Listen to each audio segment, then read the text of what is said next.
Hello বন্ধুরা, Indrajit Soma blog চ্যানেলে তোমাদের সবাইকে স্বাগতম। তো আজকে আবারও চলে এসেছি নতুন আর একটা রান্নার রেসিপি নিয়ে। তো বন্ধুরা, আমি আজকে লুচি আর ঘুগনি বানাবো। আর তোমরা তো অনেকেই বানাতে পারো, কিন্তু আমি কেমন করে বানাই চলো সেটা দেখা যাক। আমি এখানে ডাল ভিজিয়ে নিয়েছি সকালবেলা, আমি এটা বিকেলবেলা বানাবো। তো আমি এখানে দেখো বন্ধুরা, বিকেল হয়ে গেছে। এবার আমি আলুটা কেটে ভালো করে পরিষ্কার করে নেব।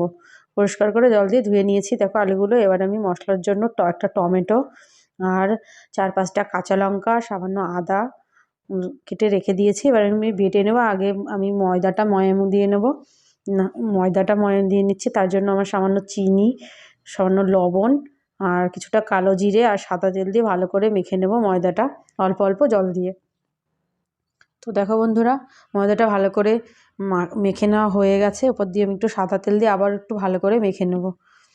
এবার আমি গ্যাসে প্রেশার কুকার বসিয়ে দিয়েছি। আর দেখো ডালটা বিকেলবেলা কত সুন্দর ফুলে গেছে। এটা 4-5 ঘন্টা আমি ভিজিয়ে রেখেছিলাম। দেখো আমি জল বসিয়ে দিয়েছি, প্রেশার কুকারে ডালটা সিদ্ধ করতে দিয়ে দিয়েছি।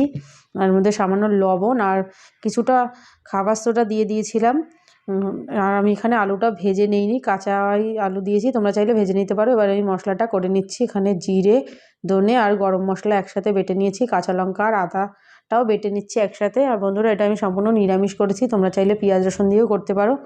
আমি পেঁয়াজ রসুন দিইনি। এবার গ্যাসে কড়াই বসিয়ে দিয়ে ওতে সামান্য জিরে, শুকনো লঙ্কা আর তেজপাতা ফোড়ন দিয়ে টমেটো দিয়ে আর বেটে রাখা মশলাটা আমি একসাথে দিয়ে মশলাটা ভালো করে কষিয়ে নিয়েছি।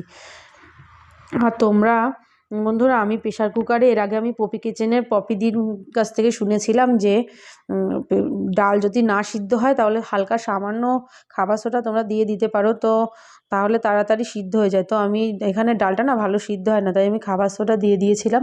তো দেখো ডালটা গলে গিয়েছে, তোমরা চাইলে আরেকটু আগে নামিয়ে নিতে পারো। তো পপিদির কাছ থেকে আমার এটা জানা। তো আমার দেখো ঘুগনিটা তৈরি হয়ে গেছে। আমার এটা আরও একটু আগে নামানো উচিত ছিল, কিন্তু আমি বুঝতে পারিনি এতটা সিদ্ধ হয়ে যাবে। তো দেখো লুচিগুলো আমি ভেজে নিচ্ছি।